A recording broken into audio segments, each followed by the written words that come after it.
क्या आप रात दिन गधे की तरह मेहनत करने के बाद भी वहीं खड्डे हैं जहां से आपने शुरुआत की थी? क्या धन आपके पास आता तो है लेकिन पानी की तरह बह जाता है और आपकी जेब हमेशा खाली रह जाती है? रुकिए और एक गहरी सांस लीजिए, क्योंकि आज आपके जीवन की दरिद्रता और संघर्ष हमेशा के लिए समाप्त होने वाले हैं। आज आप वो रहस्य जानेंगे जो गौतम बुद्ध ने उस भिखारी को बताया था, जो बाद में नगर का सबसे बड़ा सेठ बन गया। ये वीडियो आपकी किस्मत की चाबी है।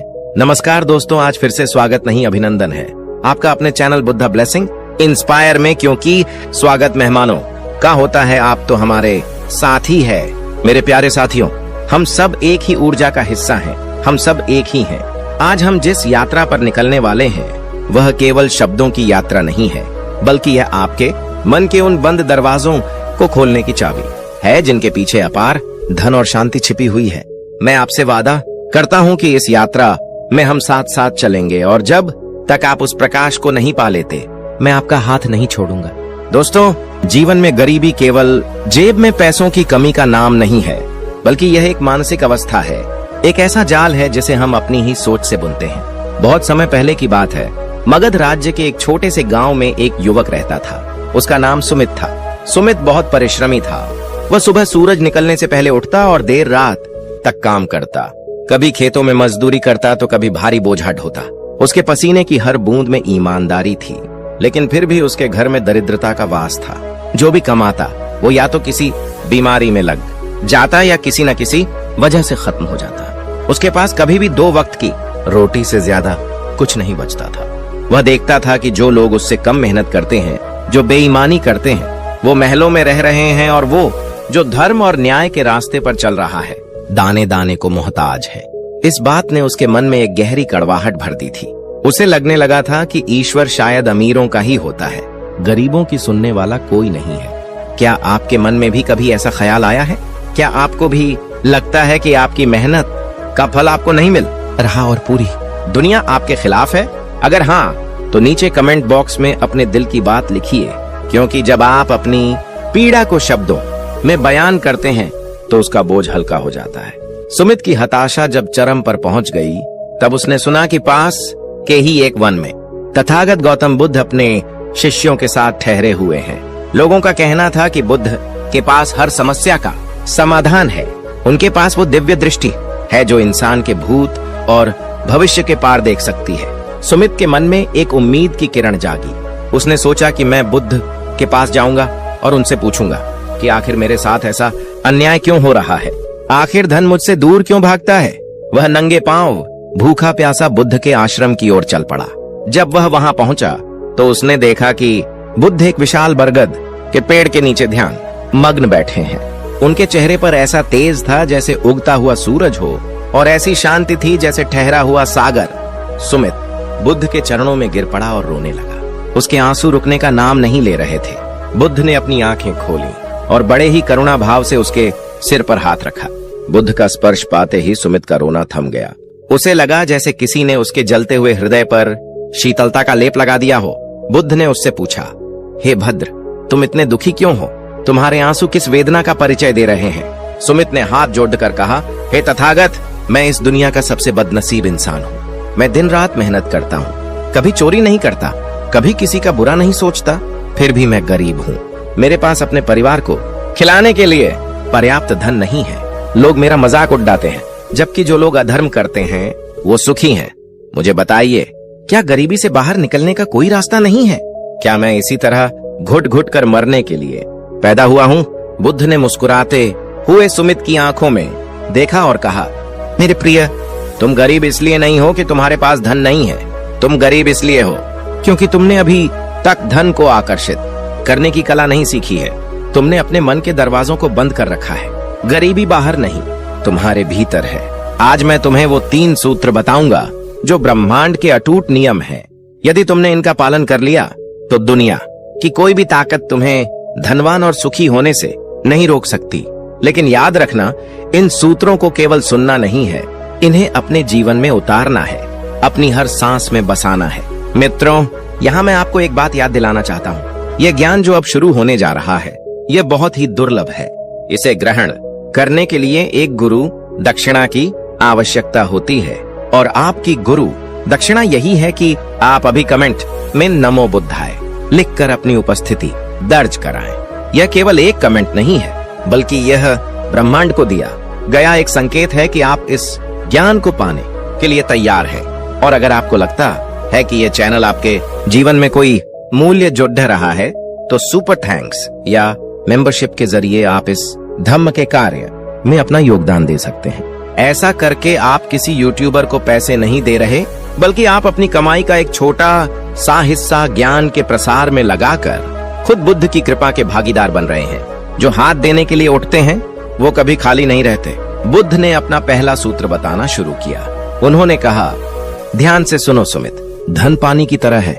यदि तुम पानी को अपनी मुट्ठी में जोर से जकड़ा कर रखने की कोशिश करोगे तो वो तुम्हारी उंगलियों के बीच से बह जाएगा और तुम्हारी मुट्ठी खाली रह जाएगी। लेकिन यदि तुम अपनी हथेलियों को खुला रखोगे तो पानी उसमें ठहर सकता है। पहला सूत्र है दान की शक्ति और अभाव की मानसिकता का त्याग। तुम सोचते हो कि तुम्हारे पास देने के लिए कुछ नहीं है, इसलिए तुम गरीब हो, जबकि सत्य यह है कि तुम गरीब हो क्योंकि तुम देते नहीं हो। सुमित हैरान रह गया। उसने कहा, प्रभु आप यह क्या कह रहे हैं? मेरे पास तो खुद खाने को नहीं है, मैं दान कैसे कर सकता हूँ? दान तो वो करते हैं जिनके पास धन के भंडार भरे हों। बुद्ध ने कहा, यही तुम्हारी भूल है। प्रकृति का नियम है कि जो बोओगे वही काटोगे। अगर तुम खेत में बीज ही नहीं डालोगे तो फसल कैसे काटोगे? चाहे तुम्हारे पास मुट्ठी भर ही बीज क्यों ना हो, उसे बोना पड़ता है। अधिकांश लोग सोचते हैं कि जब हमारे पास बहुत पैसा आ जाएगा तब हम दान करेंगे, लेकिन ब्रह्मांड का नियम ठीक इसका उल्टा है। जब तुम देना शुरू करते हो तब तुम्हारे पास आना शुरू होता है। और दान केवल धन का नहीं होता। क्या तुम्हारे पास चेहरा नहीं है जिससे तुम किसी को मुस्कान दे सको? क्या तुम्हारे पास मुंह नहीं है जिससे तुम किसी दुखी व्यक्ति को दो मीठे बोल बोल सको और उसकी प्रशंसा कर सको? क्या तुम्हारे पास हाथ नहीं है जिससे तुम किसी जरूरतमंद की सेवा कर सको? क्या तुम्हारे पास मन नहीं है जिससे तुम दूसरों के लिए मंगल कामना कर सको? बुद्ध ने आगे समझाया कि जब तुम किसी को कुछ देते हो, चाहे वह एक छोटा सा सिक्का हो, भोजन का एक टुकड़ा हो या केवल एक मुस्कान हो, तो तुम ब्रह्मांड को यह संदेश भेजते हो कि मेरे पास पर्याप्त है। यह पर्याप्त होने का भाव अबंडेंस माइंडसेट ही और अधिक धन को तुम्हारी ओर खींचता है। जब तुम अपनी जेब में पड़ी दी है आखिरी सिक्के को भी डरते डरते बचा कर रखते हो, तो तुम ब्रह्मांड को बताते हो कि मैं डरा हुआ हूँ, मुझे यकीन नहीं है कि मुझे और मिलेगा या नहीं। यह डर स्कैरसिटी माइंडसेट गरीबी का सबसे बड़ा कारण है। डर सिकुड़न पैदा करता है और जहाँ सिकुड़न होती है वहाँ ऊर्जा का प्रवाह रुक जाता है। धन एक ऊर्जा है, उसे बहने दो। अपनी आय का, चाहे वह कितनी भी कम क्यों ना हो, एक छोटा सा हिस्सा, मान लो 1% या 10%, किसी ऐसे कार्य में लगाओ जो निस्वार्थ हो। जानवरों को खिलाओ, प्यासों को पानी पिलाओ या किसी भी रूप में समाज को वापस दो। जब तुम खुले दिल से देते हो तो तुम अपने अवचेतन मन, सबकॉन्शियस माइंड को यह विश्वास दिलाते हो कि तुम एक दाता हो, भिखारी नहीं। और राजा वही बनता है जिसके पास दाता का दिल होता है। मेरे दोस्तों, क्या आप भी आज तक यही सोचते थे कि पहले अमीर बनेंगे फिर दान करेंगे? आज से इस सोच को बदल दीजिए। आज ही, अभी ही कोई एक छोटा सा अच्छा काम करने का संकल्प लीजिए। इस वीडियो को लाइक करना और शेयर करना भी एक प्रकार का डिजिटल दान है, क्योंकि हो सकता है आपके शेयर करने से यह ज्ञान किसी ऐसे व्यक्ति तक पहुंच जाए जिसे इसकी सख्त जरूरत हो। इस तरह आप किसी के जीवन में रोशनी फैलाने का माध्यम बनते हैं और यह पुण्य कर्म चक्र, कर्मा साइकिल, घूमकर आपके पास समृद्धि के रूप में वापस आता है। हमारे चैनल को सब्सक्राइब करके हमारे परिवार का हिस्सा बनिए। यह केवल एक सब्सक्राइब नहीं है, यह एक संकल्प है कि हम साथ मिलकर बुद्ध के बताए मार्ग पर चलेंगे। बुद्ध का दूसरा सूत्र और भी गहरा था। सुमित मंत्रमुग्ध होकर सुन रहा था। बुद्ध ने कहा, सुमित, दूसरा सूत्र है सम्यक आजीविका और कर्मों की शुद्धता। बहुत से लोग धन तो कमा लेते हैं, लेकिन वह धन उनके पास टिकता नहीं, या वह धन उनके विनाश का कारण बन जाता है। याद रखो, जिस धन को कमाने में किसी का दिल दुखा हो, किसी को धोखा दिया गया हो या किसी की हाय लगी हो, वह धन अपने साथ विष लेकर आता है। वह आएगा तो बहुत तेजी से, लेकिन जाते समय वह तुम्हारे स्वास्थ्य, तुम्हारी शांति और तुम्हारे सुख को भी साथ ले जाएगा। बुद्ध ने सुमित की आंखों में झांकते हुए पूछा, क्या तुम अपने काम से प्रेम करते हो या तुम केवल मजबूरी में काम करते हो और मन ही मन अपने काम को कोसते रहते हो? सुमित ने सिर झुका लिया और बोला, तथागत, मैं अपने काम को बोझ समझता हूँ। मैं हर वक्त यही सोचता हूँ कि यह काम कितना छोटा है, मैं इसे करने के लिए नहीं बना हूँ। बुद्ध ने कहा, यही वह छिद्र है जहां से तुम्हारा धन बह जाता है। जब तुम अपने काम का अनादर करते हो तो तुम साक्षात लक्ष्मी का अनादर करते हो। काम चाहे छोटा हो या बड़ा, उसे पूरी निष्ठा, प्रेम और उत्कृष्टता, एक्सेलेंस के साथ करो। जब तुम जादू भी ऐसे लगाते हो जैसे कि तुम किसी मंदिर की सफाई कर रहे हो, तो वह कार्य प्रार्थना बन जाता है। जिस व्यक्ति के काम में गुणवत्ता होती है, दुनिया उसे ढूंढते हुए उसके पास आती है। यदि तुम चाहते हो कि धन तुम्हारे पीछे भागे, तो तुम उत्कृष्टता के पीछे भागो। अपने काम में इतने माहिर बन जाओ कि कोई तुम्हारा मुकाबला ना कर सके। और सबसे जरूरी बात, कभी भी जल्दी अमीर बनने के लालच, गेट रिच क्विक स्कीम्स में मत पड़ जाना। यह लालच एक मृग तृष्णा है। जो लोग जुआ, सट्टा या धोखे से पैसा कमाना चाहते हैं, वे अंत में अपनी जमा पूंजी भी गंवा बैठते हैं। प्रकृति कभी भी जल्दबाजी नहीं करती, फिर भी सब कुछ समय पर पूरा होता है। एक वृक्ष को बड्ढा होने में समय लगता है, लेकिन जब वह बड्ढा होता है तो सालों तक फल देता है। इसी तरह ईमानदारी और मेहनत से बनाया गया धन पीढ़ियों तक चलता है। बुद्ध ने यहाँ एक बहुत महत्वपूर्ण बात बताई जो आज के युग में और भी प्रासंगिक है। उन्होंने कहा कि शिकायत करना बंद करो। जब तुम शिकायत करते हो कि मेरे पास पैसा नहीं है, मेरा काम खराब है, मेरा मालिक बुरा है, तो तुम नकारात्मक ऊर्जा को आमंत्रित करते हो। इसके बजाय कृतज्ञता, ग्रेटिट्यूड का अभ्यास करो। जो तुम्हारे पास अभी है उसके लिए धन्यवाद दो। धन्यवाद देने से तुम्हारे जीवन में बरकत आनी शुरू हो जाती है। जब तुम कहते हो धन्यवाद, तो ब्रह्मांड कहता है तथास्तु और तुम्हें और अधिक देता है। मित्रों, क्या आप अपने काम से प्यार करते हैं या उसे केवल एक बोझ मानते हैं? सच सच बताइए। हम सब एक ही परिवार हैं। यहाँ कोई किसी को जज नहीं करेगा। कमेंट में लिखिए कि आप क्या काम करते हैं, और आज से आप संकल्प लीजिए कि आप अपने काम को पूजा मानकर करेंगे। और हाँ, अगर आप इस सत्संग का आनंद ले रहे हैं तो सुपर थैंक्स के माध्यम से अपना आभार व्यक्त करना न भूलें। यह एक ऊर्जा का आदान प्रदान है। जब आप कुछ मूल्य देते हैं तो आपको बहुमूल्य ज्ञान प्राप्त होता है। अब बुद्ध तीसरे और सबसे शक्तिशाली सूत्र की ओर बढ़े। यह सूत्र ऐसा था जो सुमित के जीवन की धुरी को पूरी तरह बदलने वाला था। बुद्ध ने कहा, तीसरा सूत्र है चित्त की एकाग्रता और स्पष्ट लक्ष्य। सुमित, एक बात बताओ, यदि तुम एक नाविक हो और तुम्हें यह नहीं पता कि तुम्हें किस दिशा में जाना है, तो क्या हवाएं तुम्हारी मदद करेंगी? नहीं, हवाएं उसी जहाज को किनारे लगाती हैं जिसके पास एक निश्चित पता होता है। अधिकांश लोग जीवन भर गरीबी में इसलिए रहते हैं क्योंकि उन्हें पता ही नहीं होता कि उन्हें जीवन से चाहिए क्या। वे कभी यह चाहते हैं तो कभी वह। उनका मन बंदर की तरह एक डाल से दूसरी डाल पर कूदता रहता है। बुद्ध ने समझाया कि धन एक ऊर्जा है जो स्पष्टता, क्लैरिटी की ओर आकर्षित होती है। तुम्हें अपने मन में यह स्पष्ट होना चाहिए कि तुम्हें धन क्यों चाहिए। क्या केवल भोग विलास के लिए? यदि तुम्हारा उद्देश्य केवल अपनी इंद्रियों को तृप्त करना है, तो धन तुम्हें मिलेगा भी तो वह तुम्हें जला देगा। लेकिन यदि तुम्हारा उद्देश्य बद्धा है, अपने परिवार की सेवा, समाज का कल्याण और खुद को आध्यात्मिक रूप से उन्नत करना, तो धन तुम्हारे पास दौड़ कर आएगा। तुम्हारे इरादे, इंटेंशंस शुद्ध होने चाहिए। अपने मन को शांत करो और ध्यान, मेडिटेशन का अभ्यास करो। जब पानी गंदा और हिलता डुलता होता है तो तुम उसमें अपना प्रतिबिंब नहीं देख सकते। वैसे ही जब मन अशांत होता है तो तुम अवसरों, अपॉर्चुनिटीज को नहीं देख सकते। अवसर हर जगह मौजूद हैं, लेकिन एक अशांत मन उन्हें देख नहीं पाता। बुद्ध ने सुमित से कहा, हर दिन कुछ समय मौन में बैठो, अपनी सांसों पर ध्यान दो, अपने मन के विचारों को देखो। जैसे जैसे तुम्हारा मन शांत होगा, तुम्हारी बुद्धि तीक्ष्ण होती जाएगी। तुम्हें ऐसे ऐसे विचार आएंगे, ऐसे रास्ते सूझेंगे जो तुम्हें गरीबी से बाहर निकाल लाएंगे। एक शांत दिमाग समस्याओं का समाधान ढूंढता है, जबकि एक अशांत दिमाग केवल समस्याओं को गिनता रहता है। दुनिया में जितने भी अमीर लोग हुए हैं, उनमें एक बात समान है, उन्होंने किसी समस्या का समाधान किया है।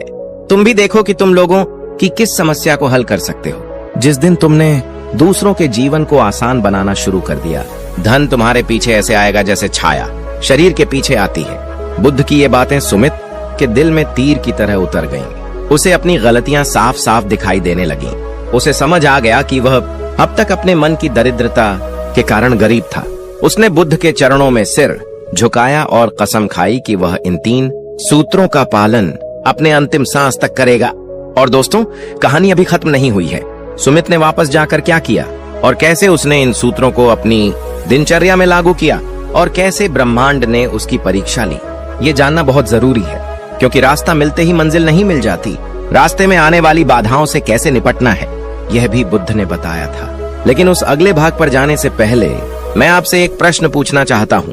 क्या आप तैयार हैं सुमित की तरह अपने जीवन को बदलने के लिए? क्या आप तैयार हैं अपनी पुरानी आदतों को छोड़ने के लिए? अगर हाँ, तो अभी चैनल को सब्सक्राइब कर लें और बेल आइकॉन दबा दें ताकि आप इस ज्ञान गंगा से एक पल के लिए भी वंचित न रहें। और याद रखिए, ज्वाइन बटन दबाकर मेंबरशिप लेना इस आध्यात्मिक परिवार को मजबूत बनाने का एक सशक्त तरीका है। हम सब एक ही हैं, आपका विकास ही मेरा उद्देश्य है। सुमित जब अपने गांव वापस लौटा तो वह वही पुराना सुमित नहीं था। उसके कपड़े वही फटे पुराने थे, लेकिन उसकी चाल में एक राजा जैसी गरिमा थी। उसकी आंखों में एक नई चमक थी। गांव वाले उसे देखकर हैरान थे कि कल तक जो रोता रहता था आज इतना शांत और प्रसन्न कैसे है। सुमित ने सबसे पहले अपने घर की सफाई शुरू की। उसका घर, जो एक टूटी फूटी झोपड़ी थी जहां मकड़ी के जाले लटके थे और धूल जमा थी, उसने उसे एक मंदिर की तरह साफ किया। यह केवल धूल हटाने की बात नहीं थी, यह अपने मन से दरिद्रता के विचारों को झाड़कर बाहर फेंकने की प्रक्रिया थी। उसने महसूस किया कि जब उसका आसपास का वातावरण स्वच्छ होता है तो उसके भीतर की ऊर्जा भी शुद्ध होने लगती है। उसने अपनी पत्नी और बच्चों को बुलाया, जो डर रहे थे कि कहीं सुमित फिर से अपनी किस्मत का रोना न रोने लगे। लेकिन सुमित ने उन्हें गले लगाया और कहा, आज से हम गरीब नहीं हैं। आज से हम धन के आने की प्रतीक्षा नहीं करेंगे, बल्कि हम उन गुणों को अपने भीतर पैदा करेंगे जो धन को आने पर मजबूर कर देते हैं। उसने अपनी पत्नी से कहा कि घर में जो भी थोड़ा बहुत भोजन है उसे प्रेम से पकाओ और हम उसे कृतज्ञता के साथ ग्रहण करेंगे। अगले दिन सुबह सुमित अपने काम पर जाने के लिए निकला। उसकी जेब में केवल एक सूखी रोटी थी जो दोपहर के भोजन के लिए थी। रास्ते में उसे एक बूढ़ा कमजोर भिखारी दिखा जो भूख से तड़प रहा था। पुराने सुमित ने शायद उसे अनदेखा कर दिया होता या उसे खुद की गरीबी का हवाला देकर आगे बढ़ जाता, लेकिन नए सुमित को बुद्ध का पहला सूत्र याद था, दान की शक्ति। सुमित रुका। उसके मन में एक पल के लिए द्वंद्व हुआ। एक डर आया कि अगर मैंने यह रोटी दे दी तो मैं खुद क्या खाऊंगा, मुझे भी तो भूख लगेगी। यह वही कमी का डर, स्केर्सिटी माइंडसेट था जिसने उसे जकड़ रखा था। उसने गहरी सांस ली और उस डर को झटक दिया। उसने सोचा, मैं शरीर नहीं हूँ, मैं आत्मा हूँ। देने वाला हाथ लेने वाले हाथ से हमेशा ऊपर रहता है। उसने मुस्कुराते हुए वह रोटी उस भिखारी की झोली में डाल दी। भिखारी ने जब ऊपर देखा तो उसकी आंखों में आंसू थे। उसने सुमित को ढेरों आशीर्वाद दिए। उस पल सुमित को अपने पेट में भूख तो महसूस हो रही थी, लेकिन उसके हृदय में एक ऐसा संतोष था, एक ऐसी तृप्ति थी जो उसे 56 भोग खाने के बाद भी कभी नहीं मिली थी। उसे लगा जैसे वह दुनिया का सबसे अमीर आदमी है। उसने ब्रह्मांड को संकेत भेज दिया था कि मेरे पास देने के लिए पर्याप्त है। मेरे प्यारे दोस्तों, क्या आपने कभी ऐसा अनुभव किया है जब आप किसी की मदद करते हैं तो अंदर से कैसी खुशी महसूस होती है? वो खुशी ही ईश्वर की उपस्थिति है। अगर आपने कभी किसी की मदद की है तो कमेंट में जरूर बताएं कि आपको कैसा लगा था। और हाँ, इस वीडियो को लाइक करना मत भूलना, क्योंकि जब आप लाइक करते हैं तो यह वीडियो और लोगों तक पहुंचता है और अच्छाई की एक चेन बनती है। ये भी एक सेवा है। अगर आप हमारे चैनल बुद्धा ब्लेसिंग इंस्पायर के माध्यम से अपने जीवन में सकारात्मक बदलाव महसूस कर रहे हैं तो सुपर थैंक्स का बटन दबाकर आप इस ज्ञान के यज्ञ में अपनी आहुति दे सकते हैं। आपका छोटा सा योगदान हमें और अधिक शोध करने और ऐसे गहरे ज्ञान को आप तक लाने में मदद करता है। याद रखिए, हम सब एक ही ऊर्जा से जुड़े हैं। सुमित जब खेतों में काम करने पहुंचा तो उसने बुद्ध के दूसरे सूत्र कर्म की कुशलता को आजमाने का फैसला किया। वह रोज की तरह केवल घास नहीं काट रहा था, आज वह हर पौधे को ऐसे छू रहा था जैसे वह कोई जीवित मित्र हो। उसने देखा कि खेत के मालिक, जो कि एक बहुत ही कड़क और क्रोधी स्वभाव का जमींदार था, कि फसल में कुछ जंगली घास उगाई थी जो मुख्य फसल को खराब कर रही थी। सुमित का काम केवल बुवाई करना था, सफाई करना नहीं। लेकिन उसने सोचा, अगर यह मेरा खेत होता तो क्या मैं इसे ऐसे ही छोड़ देता। उसने अपनी जिम्मेदारी से बढ़कर काम किया। उसने कड़ी धूप में पसीने से लथपथ होकर पूरे खेत से खरपतवार को चुन चुन कर बाहर निकाल दिया। उसने नालियों को ठीक किया ताकि पानी का बहाव सही हो सके। शाम को जब जमींदार निरीक्षण करने आया तो वह हैरान रह गया। उसने आज तक किसी मजदूर को इतनी सफाई और शिद्दत से काम करते नहीं देखा था। उसने सुमित को बुलाया और कड़क आवाज में पूछा, अरे सुमित, तुझे तो मैंने केवल बुवाई का काम दिया था, ये सफाई किसने की? सुमित ने विनम्रता से सिर झुकाकर कहा, मालिक मैंने की। मुझे लगा कि ये जंगली घास आपकी फसल को नुकसान पहुंचा रही है, इसलिए मैंने इसे हटाना अपना धर्म समझा। जमींदार का कठोर चेहरा पिघल गया। उसने अपनी जेब से कुछ अतिरिक्त सिक्के निकाले और सुमित की हथेली पर रख दिए। ये सुमित के जीवन की पहली बोनस कमाई थी। सुमित ने मन ही मन बुद्ध को नमन किया। उसने सीखा कि जब आप उम्मीद से ज्यादा देते हैं तो जीवन भी आपको उम्मीद से ज्यादा लौट आता है। लेकिन दोस्तों रुकिए, ये तो केवल शुरुआत थी। असली चमत्कार तो तब हुआ जब सुमित ने तीसरे सूत्र स्पष्टता और ध्यान का पालन शुरू किया। रात को सोने से पहले वह अब अपनी किस्मत को कोसने या पड़ोसियों की चुगली करने के बजाय एकांत में बैठता था। वह अपनी आंखों को बंद करता और अपनी आती जाती सांसों पर ध्यान लगाता। शुरुआत में उसका मन बहुत भटका। उसे चिंता होती कि कल क्या होगा, बच्चों की फीस कैसे भरेगी, घर की छत टपक रही है। लेकिन वह डटा रहा। बुद्ध ने कहा था कि कीचड़ वाले पानी को अगर कुछ देर बिना हिलाए छोड़ दिया जाए तो मिट्टी नीचे बैठ जाती है और पानी साफ हो जाता है। सुमित ने धैर्य नहीं खोया। धीरे धीरे कुछ हफ्तों के अभ्यास के बाद उसके मन में सन्नाटा छाने लगा। उस सन्नाटे में उसे अपने आसपास की दुनिया बहुत साफ दिखाई देने लगी। एक दिन जब वह जंगल के रास्ते से गुजर रहा था, जहां वह अक्सर लकड़ियां बीनने जाता था, उसकी नजर एक विशेष प्रकार की जंगली जड़ी बूटी पर पड़ी। हजारों लोग उस रास्ते से गुजरते थे, लेकिन किसी ने उस पर ध्यान नहीं दिया था क्योंकि सबका मन अपनी अपनी चिंताओं में उलझा हुआ था। लेकिन सुमित का मन शांत था। उसकी अवलोकन शक्ति, ऑब्जर्वेशन पावर बढ़ चुकी थी। उसे याद आया कि उसकी दादी बचपन में इस जड़ी बूटी का इस्तेमाल घाव भरने और दर्द निवारण के लिए करती थी। शहर में अमीर लोग तरह तरह की बीमारियों से परेशान थे और महंगी दवाइयां खाते थे।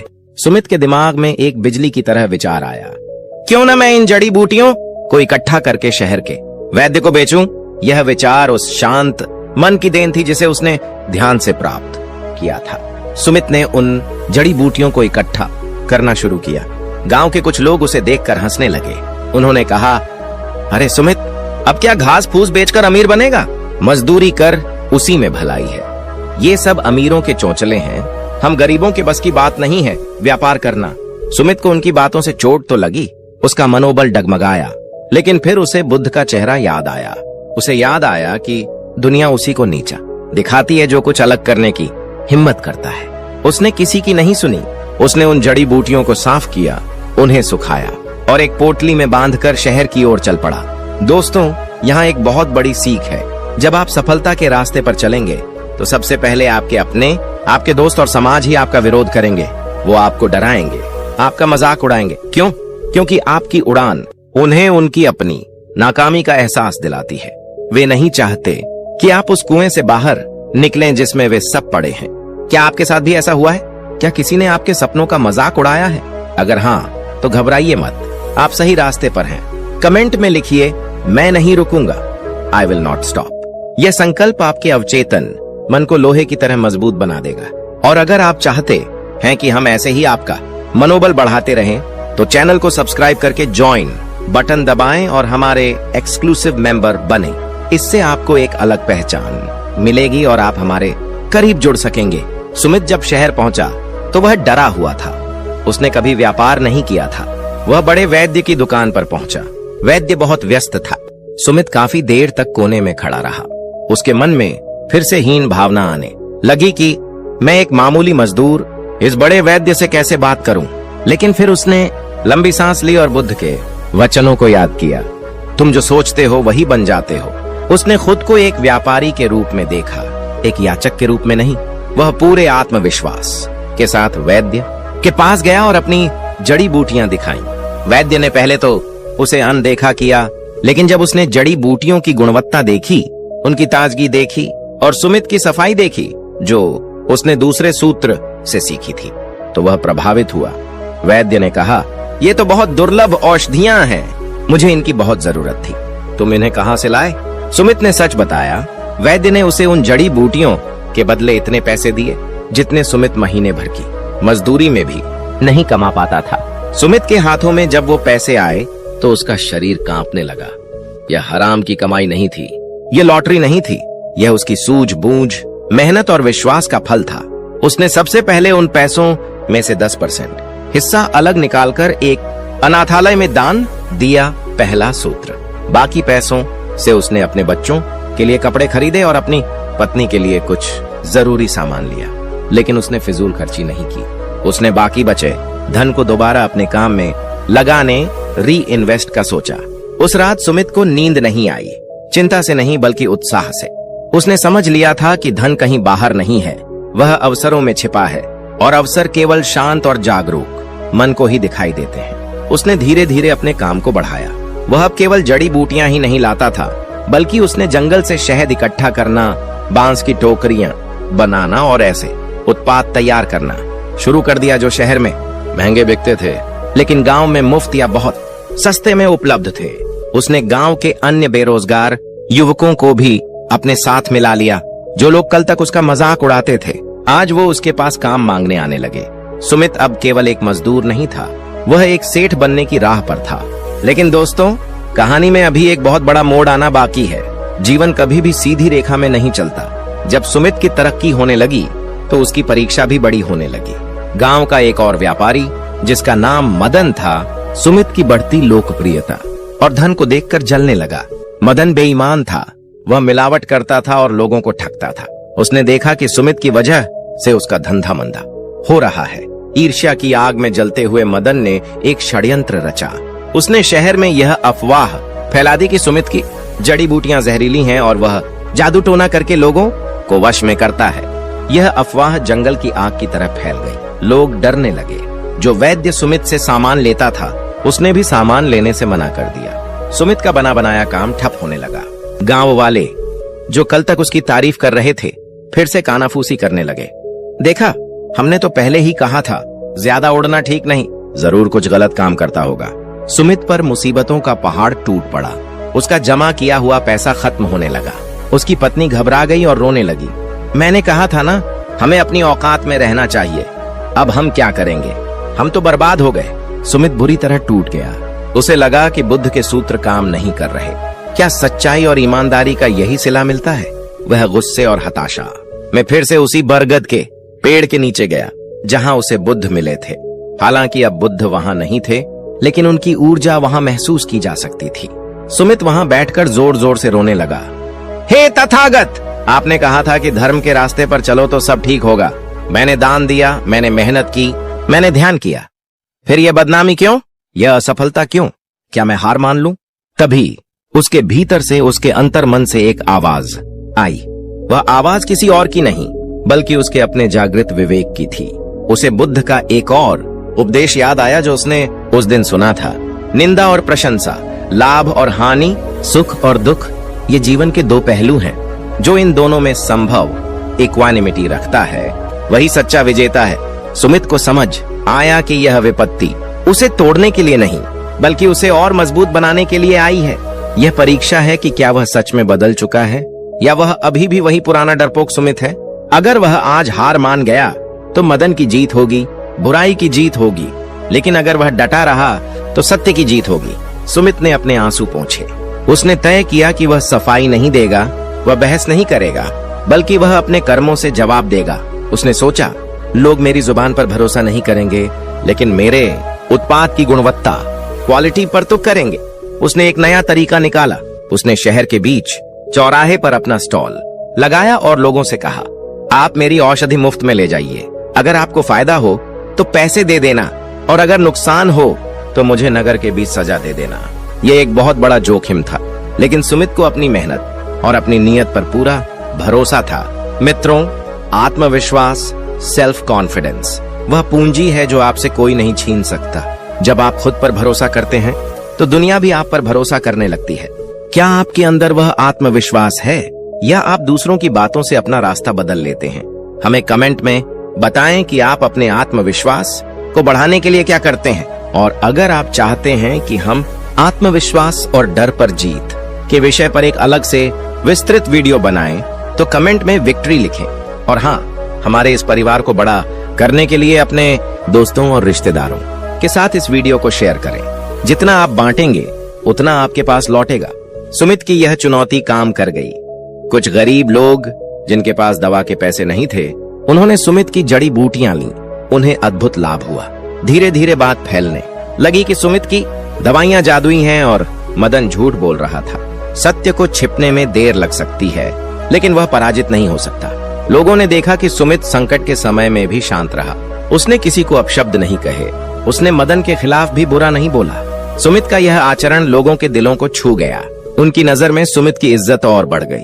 अब वह केवल एक व्यापारी नहीं था, वह एक विश्वास बन चुका था। मदन का झूठ उसी के गले का फंदा बन गया।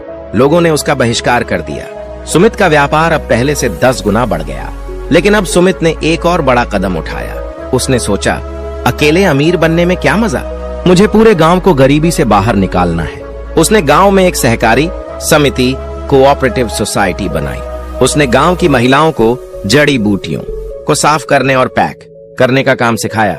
उसने युवाओं को शहर जाकर माल बेचने, मार्केटिंग की ट्रेनिंग दी। उसने बुद्ध के उस सूत्र को एक बड़े स्तर पर लागू किया, सबका मंगल हो। जैसे जैसे गांव के लोगों के पास पैसा आने लगा, गांव की तस्वीर बदलने लगी। जहां पहले शराब के ठेके पर भीड़ होती थी, अब वहां स्कूल और औषधालय खुलने लगे। सुमित ने अपने मुनाफे से एक ध्यान केंद्र भी बनवाया, जहां शाम को सब लोग इकट्ठा होकर ध्यान करते थे। सुमित ने साबित कर दिया कि गरीबी भाग्य का लिखा नहीं है, बल्कि कर्म और सोच का परिणाम है। लेकिन दोस्तों, क्या आपको लगता है कि सुमित अब हमेशा के लिए सुखी हो गया? नहीं, जीवन है तो समस्याएं तो आएंगी। अब सुमित के पास धन तो था, लेकिन अब उसके सामने एक नई चुनौती थी, अहंकार। जब आदमी के पास पैसा आता है तो उसके साथ अभिमान भी चुपके से चला आता है। सुमित को लगने लगा था कि यह सब मैंने किया है, मैं इस गांव का उद्धारक हूँ। उसका लहजा बदलने लगा था। वह अब लोगों की बात कम सुनता था और अपनी ज्यादा चलाता था। क्या सुमित अपने इस नए दुश्मन, अपने ही अहंकार को हरा पाएगा, या वह जिस ऊंचाई पर पहुंचा है वहां से गिर जाएगा?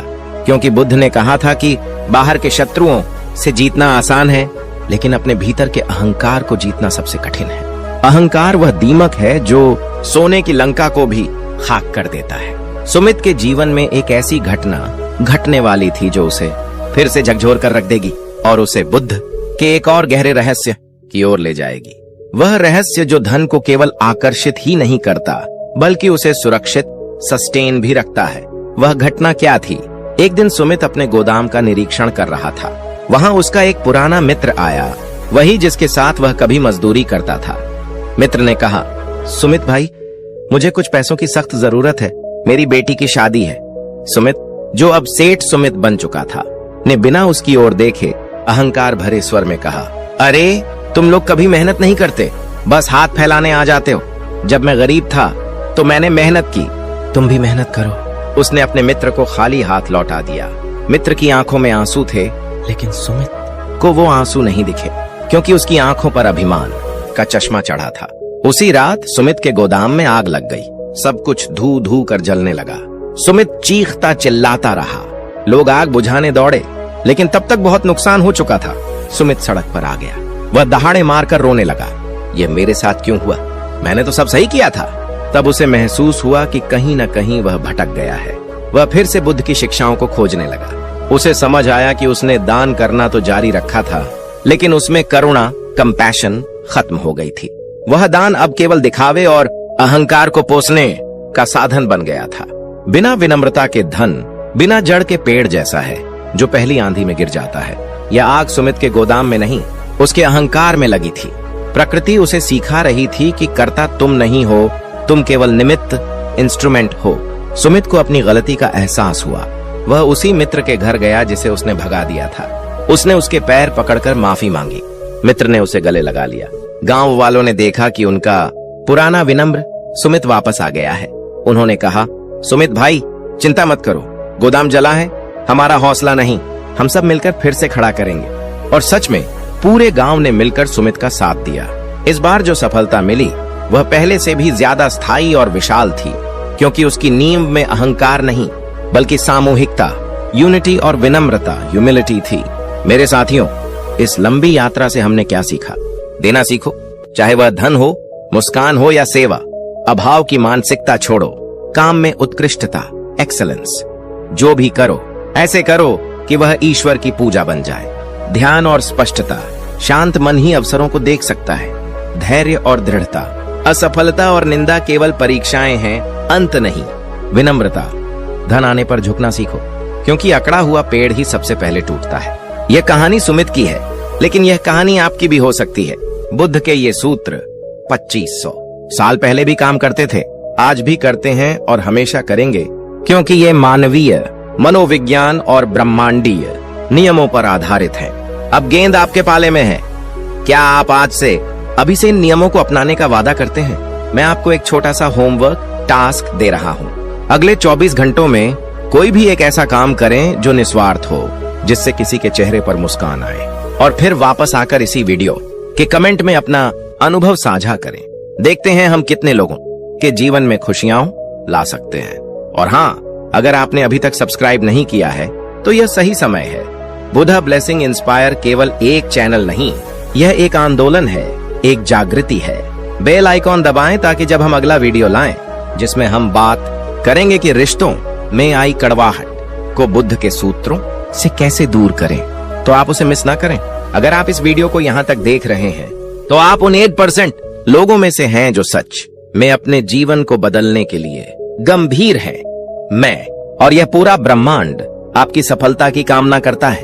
अपनी उपस्थिति दर्ज कराने के लिए और अपनी ऊर्जा को लॉक करने के लिए एक बार फिर कमेंट में लिखें, नमो बुद्धाय, मैं धन और शांति को स्वीकार करता हूँ। सुमित की यात्रा अभी भी जारी है, जैसे आपकी और मेरी। जीवन हर दिन एक नया पन्ना खोलता है। क्या आप जानना चाहेंगे कि सुमित ने अपने बच्चों को क्या शिक्षा दी, या उसने अपने व्यापार को दूसरे राज्यों तक कैसे फैलाया बिना अपने सुकून को खोए? यह सब हम आगे की चर्चाओं में लाते रहेंगे। तब तक जुड़े रहिए, मुस्कुराते रहिए और याद रखिए, आप जितना सोचते हैं आप उससे कहीं ज्यादा शक्तिशाली हैं। बुद्ध की करुणा आप पर हमेशा बनी रहे। सुमित के जीवन में फिर से बाहर आ गई थी, लेकिन जैसा कि हम जानते हैं, ठहरा हुआ पानी सड़ जाता है और बहता हुआ पानी ही निर्मल रहता है। सुमित अब समझ चुका था कि धन को रोक कर रखना अपराध है और अपनी प्रगति को एक जगह रोक देना भी मृत्यु के समान है। गांव में खुशहाली थी, लेकिन सुमित के मन में एक नया विचार जन्म ले रहा था। उसने सोचा, मैंने अपने गांव को तो गरीबी से बाहर निकाल लिया, लेकिन क्या मेरा दायित्व यहीं समाप्त हो जाता है? नहीं, मुझे इस ज्ञान को, इस बिजनेस मॉडल को जिसमें धर्म और धंधा दोनों साथ चलते हैं, इसे और आगे ले जाना होगा। उसने निर्णय लिया कि वह अब राजधानी राजगृह जाएगा और वहां अपने व्यापार को विस्तार देगा। यह निर्णय आसान नहीं था।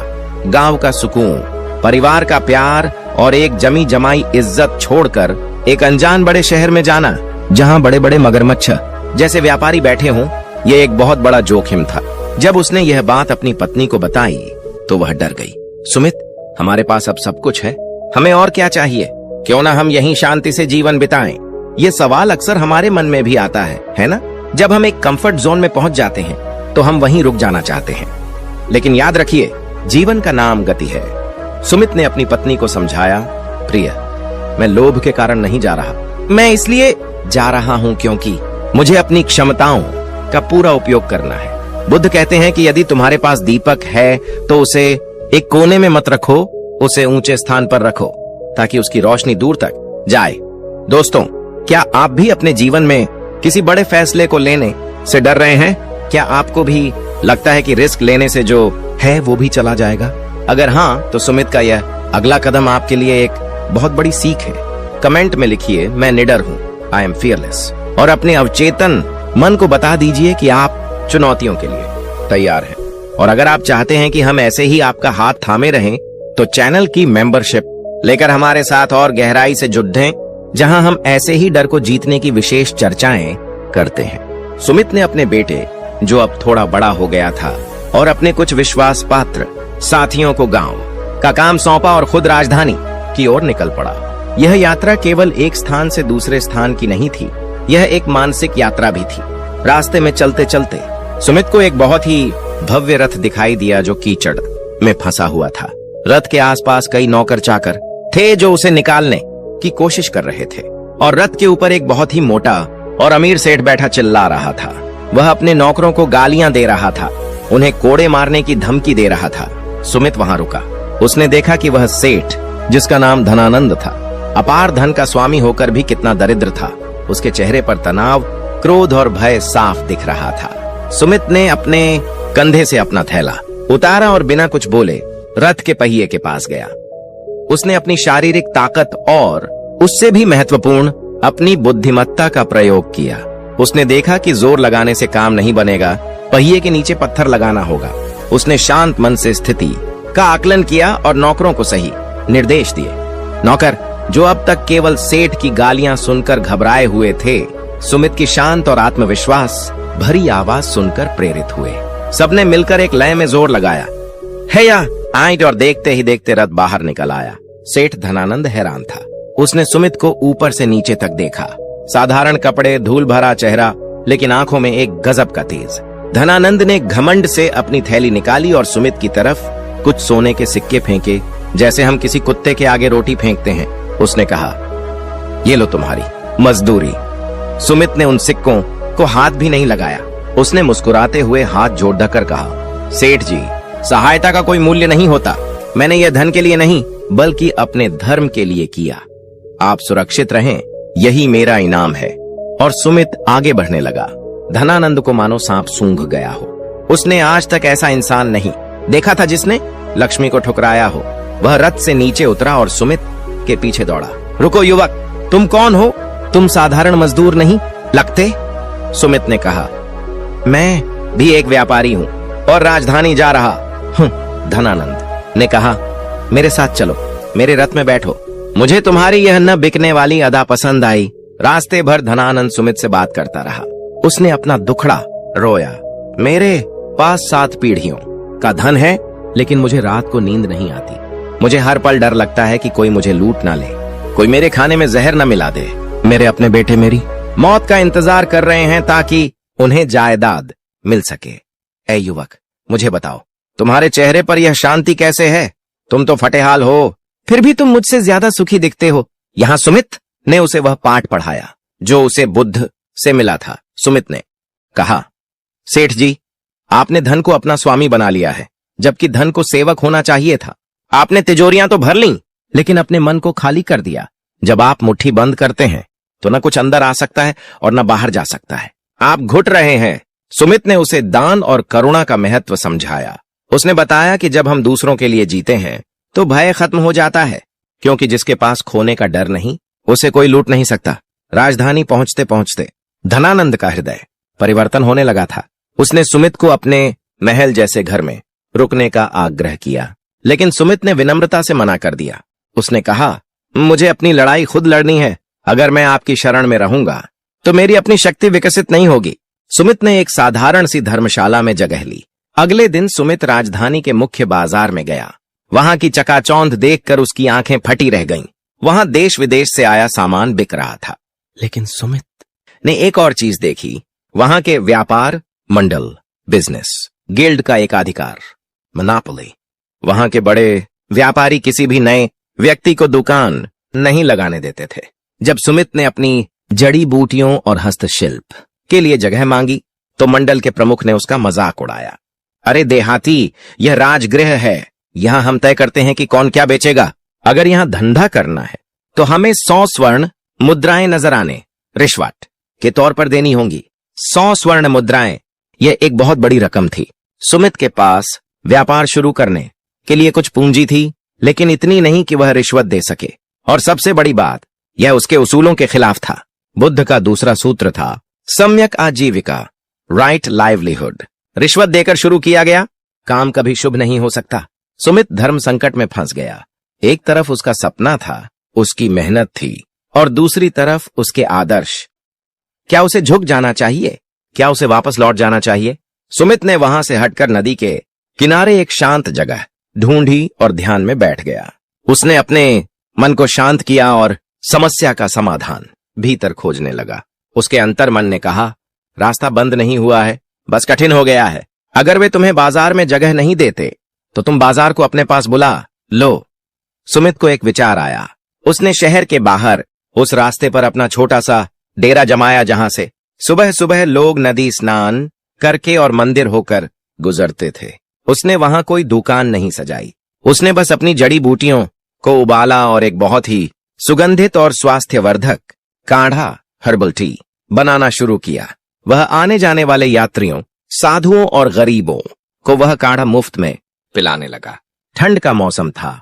गर्म और स्वादिष्ट काढ़ा पीकर लोगों की आत्मा तृप्त हो जाती थी। सुमित उनसे बस इतना कहता, अगर आपको अच्छा लगे तो बस आशीर्वाद दीजिएगा। वह किसी से कुछ मांग नहीं रहा था, वह बस सेवा सर्विस कर रहा था। इसे कहते हैं फ्रीमियम मॉडल। आज की भाषा में पहले वैल्यू दो, भरोसा जीतो। धीरे धीरे लोगों को पता चला कि इस काढ़े को पीने से पुरानी खांसी ठीक हो रही है, जोड़ों का दर्द कम हो रहा है। बात शहर में फैलने लगी। नदी किनारे एक ऐसा वैद्य आया है जो पैसे नहीं मांगता, लेकिन उसकी दवा में जादू है। भीड़ जुटने लगी। अब अमीर लोग भी अपनी बग्घियों में छुप कर आने लगे। जब लोगों ने पूछा कि क्या हम यह जड़ी बूटी घर ले जा सकते हैं, तब सुमित ने कहा, हाँ, यह उपलब्ध है। और तब लोगों ने खुशी खुशी उसे मुंह मांगे दाम दिए। सुमित ने बाजार के नियमों को नहीं तोड़ा, उसने अपना बाजार खुद बना लिया। दोस्तों, क्या आप देख रहे हैं, जब एक रास्ता बंद होता है तो ईश्वर दूसरा खोल देता है, लेकिन वह रास्ता केवल उन्हें दिखता है जिनकी आंखों पर हताशा की पट्टी नहीं बंधी होती। सुमित ने शिकायत नहीं की, उसने नवाचार, इनोवेशन किया। आप भी अपने जीवन में देखिए, जहां आपको लगता है कि रास्ते बंद हैं, वहां थोड़ा हटकर सोचिए। हो सकता है आपकी सफलता भीड़ से दूर आपका इंतजार कर रही हो। अगर आपको सुमित की यह युक्ति, स्ट्रैटेजी पसंद आई तो वीडियो को लाइक करके अपना समर्थन दें। यह हमें बताता है कि आप गहरी बातों को समझ रहे हैं। लेकिन सफलता अपने साथ शत्रु भी लाती है।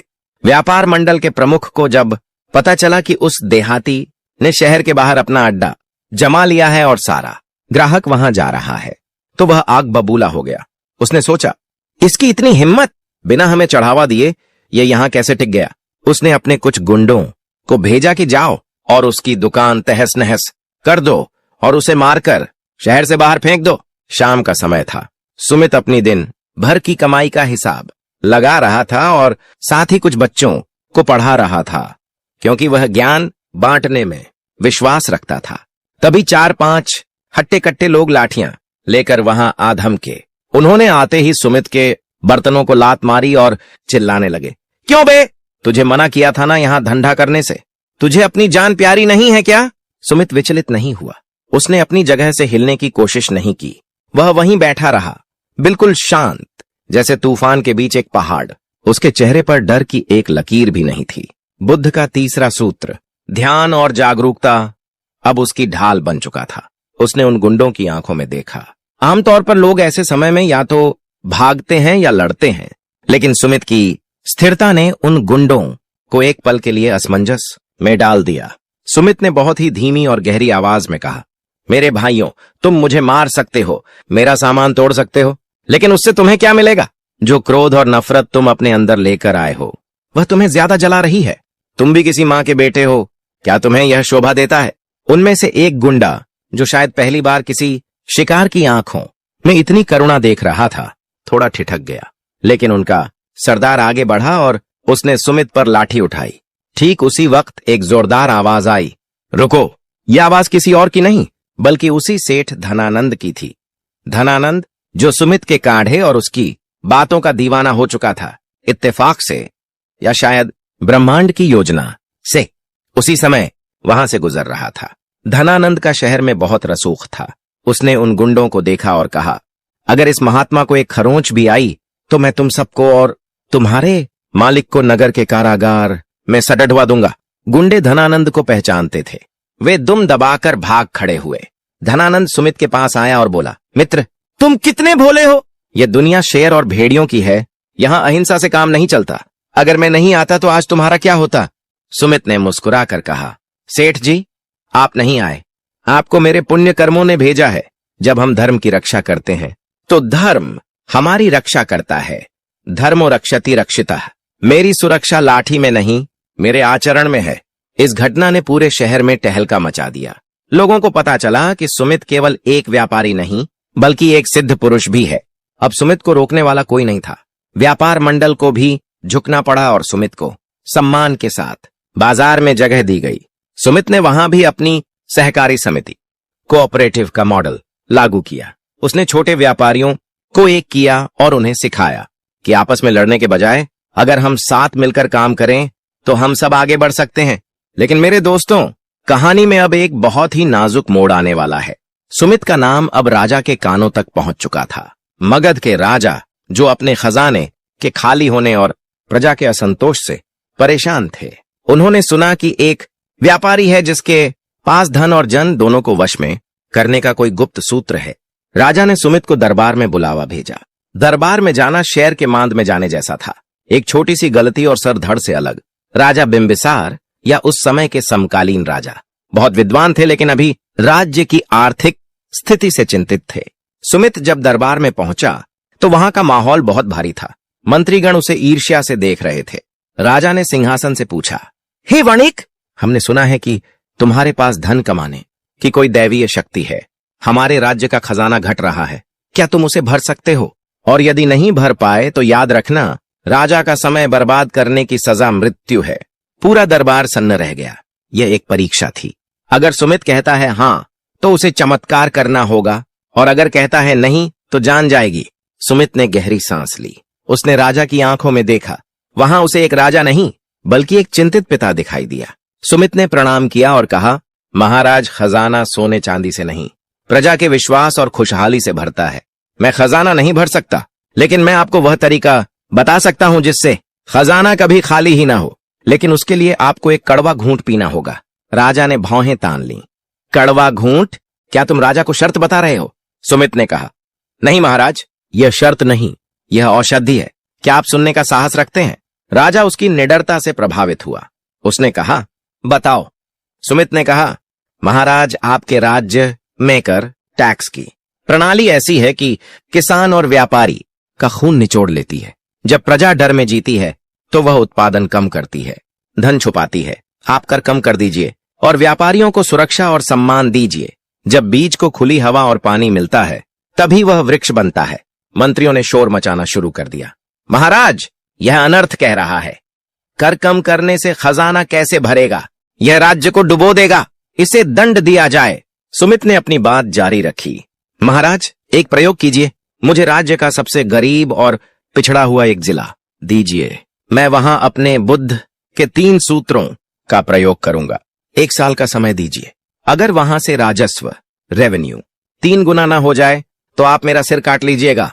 यह एक बहुत बड़ा दावा था। अपनी जान की बाजी लगा दी थी सुमित ने। राजा ने सोचा कि इसमें खोने को कुछ नहीं है। उसने सुमित को एक बंजर और समस्याग्रस्त जिले का प्रभारी बना दिया। अब शुरू हुआ सुमित का असली इम्तिहान। वह जिला चोरों, डाकुओं और सूखे से ग्रस्त था। वहां के लोग निराश हो चुके थे। सुमित जब वहां पहुंचा तो लोगों ने उसे भी एक और शोषक अधिकारी समझा।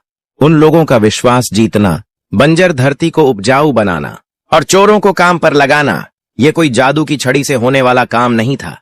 यह लीडरशिप और मैनेजमेंट की सबसे कठिन परीक्षा थी। सुमित ने सबसे पहले क्या किया होगा? क्या उसने पुलिस बुलाई? नहीं, उसने वहां के लोगों को इकट्ठा किया और उनसे उनकी समस्याएं पूछी। उसने देखा कि वहां पानी की भारी कमी है, इसलिए खेती नहीं हो रही और लोग चोरी कर रहे हैं। सुमित ने बुद्ध के संघ, शक्ति, पावर ऑफ कम्युनिटी का प्रयोग किया। उसने लोगों से कहा, हम राजा से भीख नहीं मांगेंगे, हम अपना पानी खुद लाएंगे। उसने लोगों को प्रेरित किया कि वे श्रमदान करें और एक तालाब खोदें।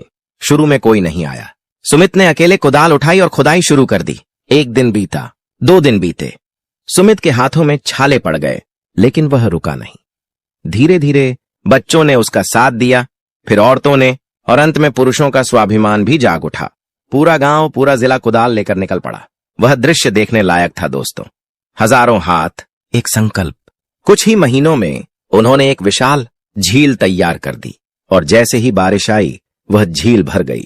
सूखी धरती की प्यास बुझी। जहां धूल उड़ती थी वहां हरियाली छा गई। जब खेती हुई तो अनाज पैदा हुआ। जब अनाज आया तो व्यापार बढ़ा। चोर डाकू जिन्हें सुमित ने नफरत के बजाय रोजगार दिया था, वे अब रक्षक बन गए थे। 1 साल बाद जब राजा का काफिला उस जिले में आया तो उन्हें अपनी आंखों पर विश्वास नहीं हुआ। वह जिला अब राज्य का सबसे समृद्ध जिला बन चुका था। सुमित ने राजा के चरणों में उस जिले से प्राप्त कर टैक्स की पोटली रखी, जो पिछले सालों के मुकाबले 5 गुना ज्यादा थी। राजा सिंहासन से उतर कर आया और उसने सुमित को गले लगा लिया। उसने कहा, सुमित, तुम केवल धनवान नहीं हो, तुम धन के निर्माता हो। तुमने सिद्ध कर दिया कि बुद्ध की शिक्षाएं केवल मोक्ष के लिए नहीं, बल्कि इस संसार को स्वर्ग बनाने के लिए भी हैं। दोस्तों, अगर शांति की खोज का ये वीडियो आपको अच्छा लगा हो तो कृपया वीडियो को लाइक कर दीजिए। आपका एक लाइक हमें बताता है कि आप ऐसे और शांत सकारात्मक कंटेंट देखना चाहते हैं। अगर आपको लगता है कि ये वीडियो किसी के दिल को हल्का कर सकता है, किसी को थोड़ी उम्मीद दे सकता है, तो इस वीडियो को शेयर जरूर करें। आपका एक शेयर किसी की सोच बदल सकता है। और अगर आप पहली बार हमारे चैनल पर आए हैं या अभी तक सब्सक्राइब नहीं किया है, तो शांति की खोज परिवार से जुड़ने के लिए चैनल को सब्सक्राइब कर लीजिए और साथ में घंटी का आइकॉन दबा दीजिए, ताकि हमारे हर नए शांतिपूर्ण वीडियो की जानकारी सबसे पहले आपको मिले। कमेंट में बताइए कि आज की बातों में आपको सबसे ज्यादा क्या पसंद आया। मिलते हैं अगले वीडियो में। शांत रहें, सकारात्मक रहें। धन्यवाद।